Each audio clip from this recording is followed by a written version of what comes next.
student speaker for this afternoon, Molifi Isaac Fani. You all have the program in front of you. I won't read his CV, but suffice to say that he has an engineering background and as well as a Master of Commerce, and he's going to keep us curious for the next 15 minutes. Thank you. Just to put it in context, my son is also a very curious student. He normally gets visitors and his friends, and he normally shush them downstairs. Shh, my dad is studying. And they ask him, what's your dad studying? And he says PhD, and say, what's that? He says, I don't know. And then he comes up and he asks me, what does PhD stand for? And I say, don't say it loud to your peers. It says passed high school with difficulty. And I got myself into more difficult work with my PhD. The title of my thesis is, as it was stated, is the understanding of the use of business model as a framework for implementation of business strategies. This we're going to take as a learning from a department in the Gauteng provincial government. What we basically are saying is that strategies get implemented by a whole lot of organizations, some incidentally, some deliberately so. Some gets reviewed on annual basis or whatever period it is. But in this specific instance in the department, they're looking at a 5-year window where they would put a strategy together. This one specifically that I'm studying was put together in 2014, and it's running its course to the end of 31st of March in 2020. Ukhla and Ganguly say that every strategy should be implemented and create sustainable results. If it doesn't, then it was just an activity. So we want to see with the use of business model whether have we just embarked on an activity state, or have we actually just created a value for the organization with regards to the models, or in the way that we have actually implemented the strategy. There's also been statements that were made by the likes of Yang that says that strategy is the choice of a business. Strategy coupled with the choice of a business model could create sustainability in organizations. But what he hasn't deliberated on is how a business model could be used in that instance to create that value for the organization. The likes of Cravens also alluded to the business model being used to provide a framework to develop operational plans which are linked to the formulated strategies. But he's also run short of clearly articulating how a business model could be used to be able to do that. However, a number of other authors have said that business models could inform how strategies could be implemented to achieve the results. Benny alluded earlier on to the Medupi instance where there probably was a good strategy put together and everybody said, wow, this is a beautiful phenomenon. But nobody really looked at how do we actually implement this. And later on they realized that they embarked on an activity process of implementation of a strategy without a framework, and now they have to move from an estimated cost of 80 billion to 130 billion currently, and still recurring. So a type of a model, as alluded to by Yang, could possibly have had sort of a ring-fenced type of thinking and have saved them a whole lot of trouble. When models are implemented, it means that activities before, during, and after the implementation or the launch of a strategy should be looked at. So the model doesn't only look at what could happen when the strategy is implemented, it looks at the total value chain from when strategy was implemented.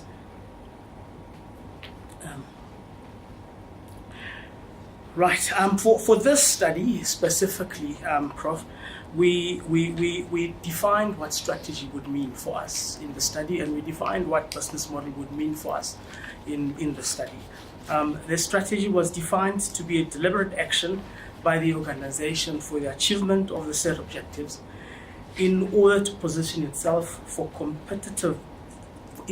competitively in the chosen markets. So we looked at the competitiveness and achievement of objectives. And the business model was defined to be a blueprint or a framework for the creation of value for the customers using the given resources and activities, while generating benefits for the customer and revenue for the organization.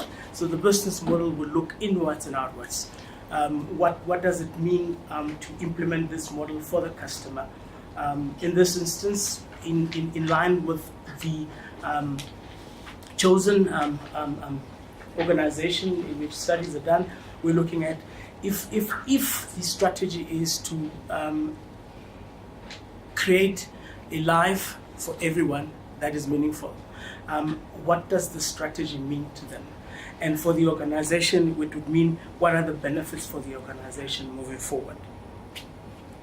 The ontology for this study, in nutshell, is wanting to know what is out there in the world, which we need to know. This research wants to know about the use of business model as a framework. That's what we want to know. What we also want to know is how this business model could be used to implement the developed strategies.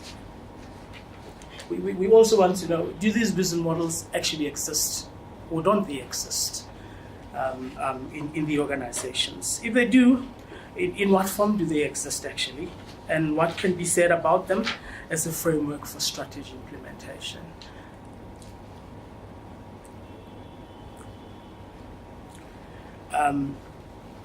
The ontological question that could be asked pertaining to this study is, what can be understood about the business models as a framework to implement the business strategy? If we go the epistemology for this, is what knowledge are we trying to create of what already exists with regards to business models and with regards to their use as a framework for strategy implementation. What we want to know is that with the given strategy, can we use it to implement? Can we actually implement it using the business model as a framework? In this instance, it is known that business strategy exists. It's there in the organization. It is also known that business models exist elsewhere. What we need to understand is how are these two interrelated, and how can they be made to relate if they're not interrelated, or how can they be made to relate to each other exclusively, but giving the results that are expected by the organization. The research question for this study is posed as, how can a business model as a framework be used to implement business strategies in the organization? That's the question that we want to answer with the study. We have 4 sub-questions that we formulated as well. Is how can a business model be conceptualized? Remember, in our ontology we said what is it that exists already, and if it does, how can we learn from it? So we're saying, how can a business model be conceptualized? The second question was, how can the sustainable performance of the organization be attributed to the use of business model? Or put in a layman's language, is did the strategy with the use of business model give us the results we wanted? And the second last is, how can the sustainable performance of the organization be attributed? How should branches? What happens if I can quickly give you the structure of the organization? You have the department, and within a department there's various branches. The department develops a strategy, and then various branches must develop strategies relating to their output from the main strategy. Now, the question that we're asking is, how can these branches actually utilize single or multiple business models to integrate multiple strategies for the implementation of the chosen departmental strategy? Okay. So basically, we're now starting to look at, can we use a single business model, or can we use multiple business models, and how can they coexist? So, Malefi, can I ask a question? Sure. Are you contemplating the reason for having a business model?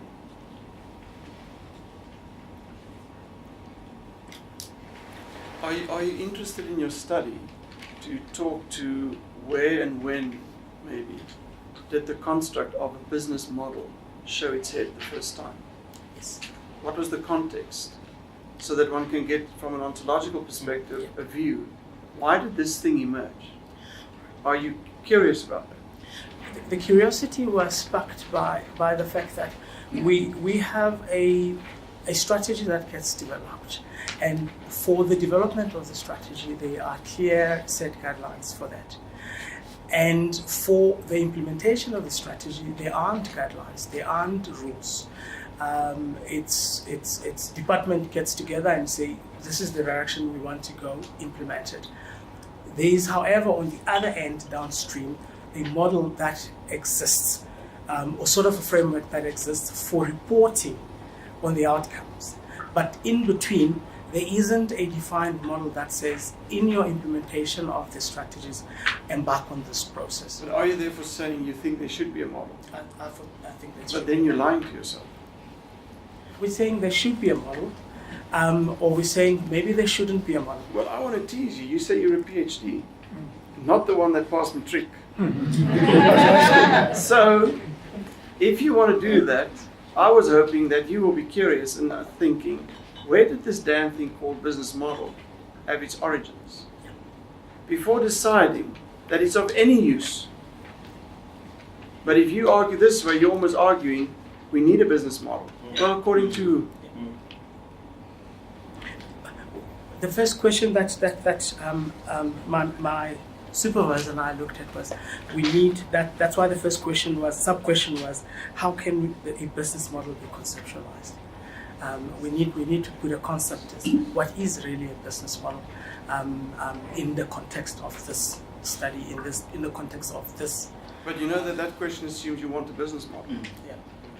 Pre-assumed. Just making your brain a little bit thinking about it. Sorry. Sure. Okay. There are business models and there are business models. You've got a framework of what you've got, especially in government, regulations, framework policies, etc., etc.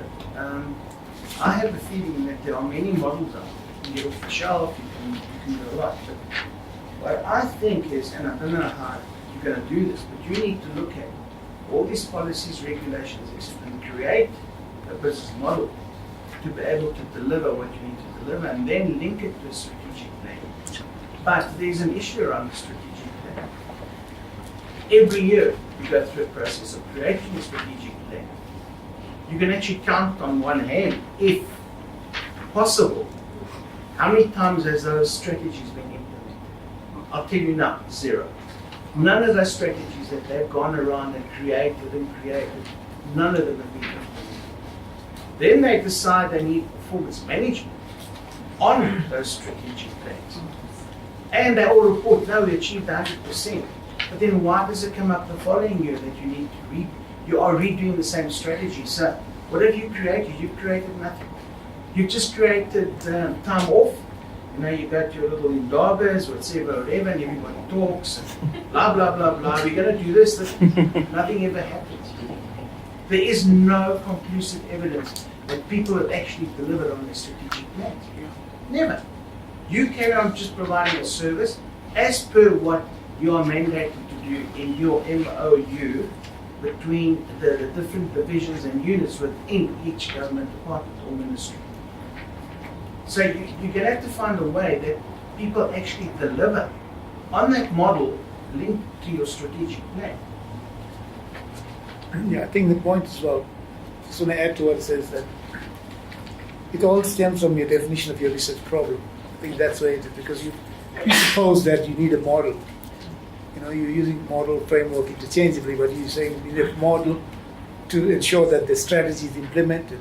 You said, so I think you've got to redefine your research problem, and then you already have an answer saying that there's the need for a model, you see. So you should make it such that it creates curiosity for you to go investigate, to conduct the research and say, do we necessarily need a model to implement this? Or is there something else? And that's something else that you might talk about. I think you're using the word framework as well, that you create this new framework that might be your contribution to the knowledge. I think maybe it's a follow-up to that is, maybe you're still getting to that. I don't get the sense of understanding the proposed methodology behind with how you're going to get to this. That, yeah. So maybe you're still going to get to that. Brian, I think maybe we'll start answering some of sure. the... Thanks. I was just going to make the observation that in my experience as when I was involved in management consulting, one developed strategies, but the key to the strategy is obviously the implementation. And rather than a use of a business model, a device called a business model, we used a device called a target operating model. And a target operating model is perhaps more specific, more procedural, but it sets out what must be done by whom, by when. And it's, in other words, it's far more specific in terms of getting the strategy implemented, because that is the important thing. I used to give that the implementation is the critical. The joke I used to make is that every guy has a strategy to get a six-pack. The problem is the implementation. Mine's the story.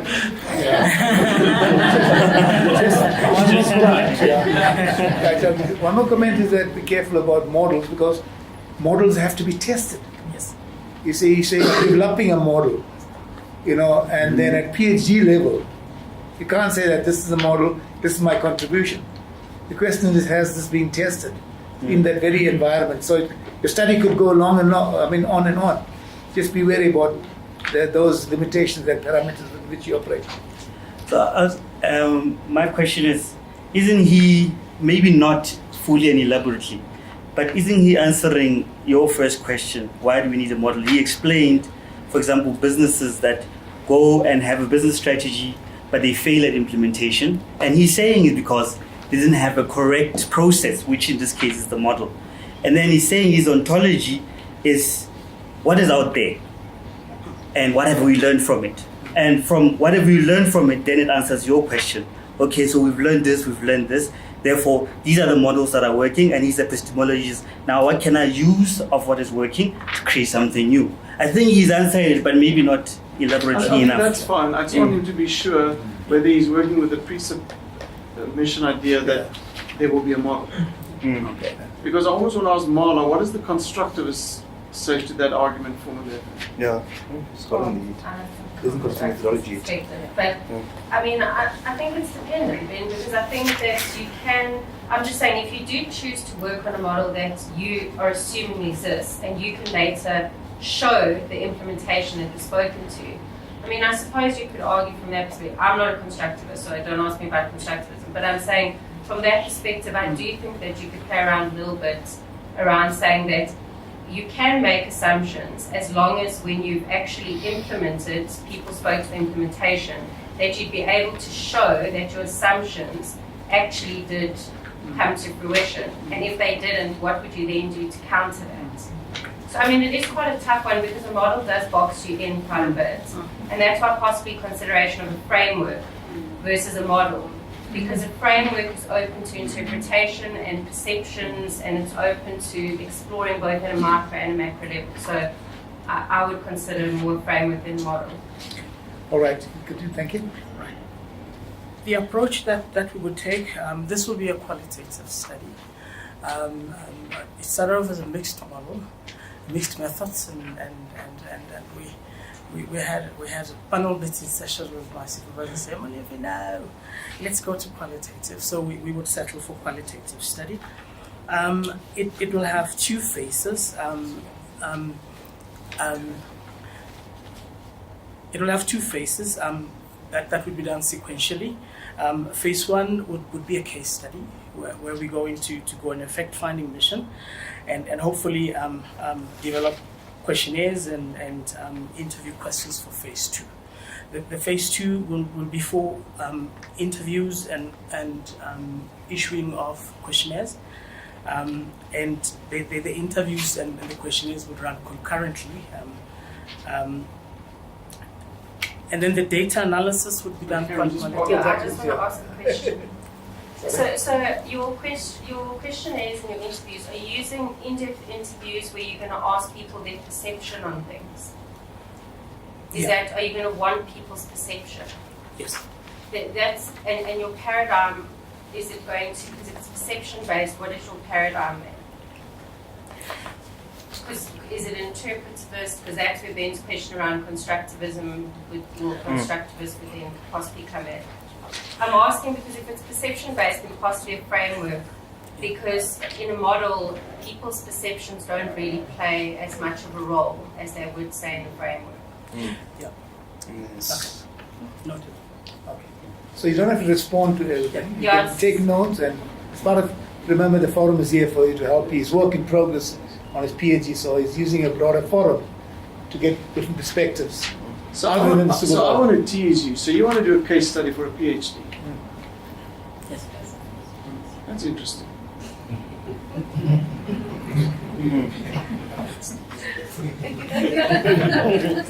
Just answer him back and say it's absolutely interesting and very probable. He did this to me, so don't worry, that's fine. And I didn't even do my PhD with him. Are you using being informed by Ian? That's his intended Not the intention. Yeah, it's intended. So, at which stage of your study are you? We are embarking on the data collection. Okay. You may continue. Okay. We have defined the population, and we'll use stratified sampling because we would put different people in strata. We would have executive used for interviews. We would have some of this senior manager. They've all been defined in the study. Some of the senior managers would go for interviews, and some would answer questionnaires, and then the middle managers would respond to the questionnaires. We have separated them into those that are strategy formulators and those that are strategy implementers. Can I just ask, stratified sampling is generally used for quantitative, so I just want to understand why you would have chosen stratified. What was the reason for that? And before you answer, and then I will assume the case study will be quite big. I just want to know, yeah. That's fine. There was a thinking into it simply because we're going to get them into strata. I think the argument that we need to engage with the supervisor again, because when we started we went mixed method, and now that we have discounted mixed methods out and we settled for qualitative, we would. Indeed, but I think you told us that you're going to send out questionnaires. So. Are you selecting specific Because people? you can have I would think probability for one because of the what you call it, senior executive, that's selected, and whereas the rest of the people at the implementation level, you want to do a survey kind of thing. When you're sending out questions, I'm getting the impression you're conducting a survey. Yeah, we would have, like I've said. How do I answer them? Yeah. Remember your research. The critical part of your study is your research design and the methodology. So that's why we're interrogating that, So just be careful. Revisit all of these things. So let's ask Janet. So you're busy with your studies. What do you want to give him anything? So, Are you sensing that he's working, for example, exploratory or explanatory? Just a question. I think I would suggest he should be working in a more exploratory manner. But do you sense he is working No, exploratory? No, I think he is at the moment working in a more explanatory Yes. style. And I think with exploratory, maybe something that's a good way to guide is purposive sampling helps a lot, especially if you're going at the executive level and you're targeting specific people that you know. It's critical to your understanding to be able to interview them, because that's a really easy justification from a purposive perspective, because your reasoning would be that it is critical to understand the organizational structure in order to interview those people. So you wouldn't have to justify why you selected those, and you certainly wouldn't have to stratify them, because Exactly. you could basically just say that was the reasoning behind it. Thank Can I you. respond to the question? Well, let's have a debate. So I think one of the things that's bothering me a little bit is that if you are in an organization where strategy implementation is clearly not working very well, I would be cautious of assuming that the people within the organization would know how the answer. I think it's extremely important that you need to be looking outside for where it has worked. Where is strategy implemented effectively, and how are they doing it? I mean, I just need to ask Ben. I mean, this is going back to you, and sorry to put it back, but the problem in some organizations was at the micro level, and I mean, a few of the people made comments about this. I think as individuals, we want to do all the things you said, for example, in the framework. And so within the organization, there are things that we want to do, and that's at the micro level. But we have been socially constructed at the macro level to believe certain things, and that's where fear and all those elements come in. So if there could possibly be people in that organization that actually are able, Janet, to engage, but perhaps because of the way we've been conditioned, they wouldn't be able to. So my question that I didn't have a chance to ask you earlier was, and I know because I know the framework well, but how would we actually release people and get people to feel that they are able to do that and not have the fear to innovate and those type of things? Because, you know, here it could help if there are people lower down within the organization, not at executive level, who've actually got brilliant implementable solutions but haven't been given the voice. And so I'm just curious around how we can leverage the micro with all of our macros that have crashed us literally to never believe that we can be out there. Look, I think it's unfortunately dependent on the organizational reality. Because if it's a cooperative reality, that's possible. Yes. Even collaborative to some extent. But if it's a coordinated reality, and in his world, it's most probably a coordinated reality. So he doesn't have access to that. Yes. Even if it exists, he doesn't have access to it. So there's always the limitation. But you see, that's why I was wondering and curious, if he wants to work qualitatively, why doesn't he take a more qualitative mode of inquiry? Yes. Where it's more open-ended and let people talk. And you codify almost what they say, as opposed to asking them what you think. They must answer you. Ticking a box. And the semi-structured question, Yes. semi-structured in-depth interviews and questionnaires really help with that, because as you've interviewed someone, you can build on what they've said, and over and above that, you can also change. So while you're asking the questions, you can actually just change your whole way of thinking. But more importantly, that the first interview builds to the second. About the time you've interviewed, you can actually come back and re-interview people. Sorry. Yes, go ahead. Okay, the one big issue that I also found in a lot of the departments is they actually bring in a consultant to organize research. Now, they're given a scope to do X, Y, and Z. And then what they do is they just interview the people, slot it down, and then just put it together basically. You have your Ndaba and you do the things.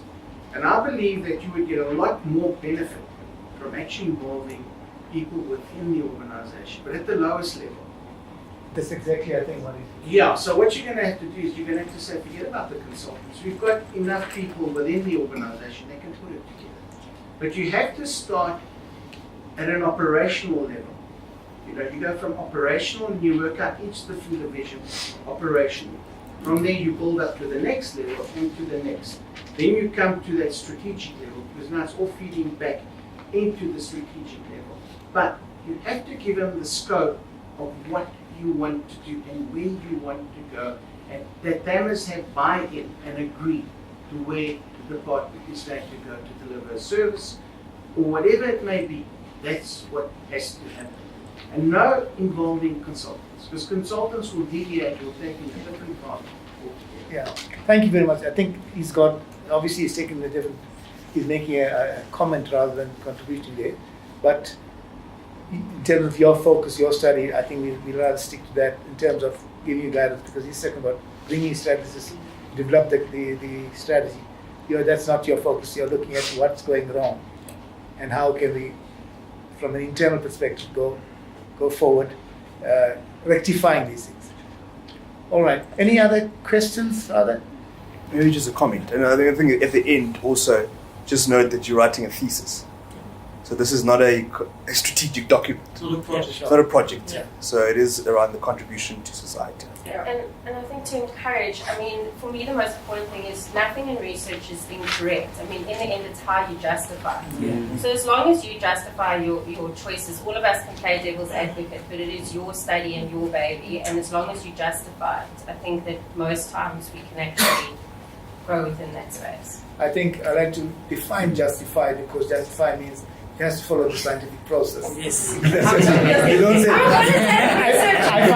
find students saying, I believe this and I know this, and I say, oh, it's fine. You only become the expert after you finish the doctoral. The people will start referencing you and saying, Isaac said this and whatever. Until that, you're still a student generating and creating knowledge. So, But Isaac, I would like to invite you. I like you're very grounded in your ontological, epistemological understanding, which is great. But I hope you can almost call on 3 or 4 or 5 of us at the Institute, or Prof. Governor, and let 3 or 4 of us sit around the table with you and your supervisor. And let's just flesh this Unpack it. design and methodology thing out. It's not a big thing, but it's a critical thing. yeah, So please feel welcome. I'm glad you had the opportunity to interact, because otherwise it'd be a kind of closed relationship with your supervisor. We all can contribute as well. You have 5 minutes. Where are you now? I'm concluding. Okay, good. My son has defined PhD for me. Yes. And he says, Dad, I now know and understand what PhD means. It's permanent hearing disorder. Because every time he says something, I think about it, and it's like, that's PhD for you. Thank you very much for the contribution. Thank you very I much. appreciate it.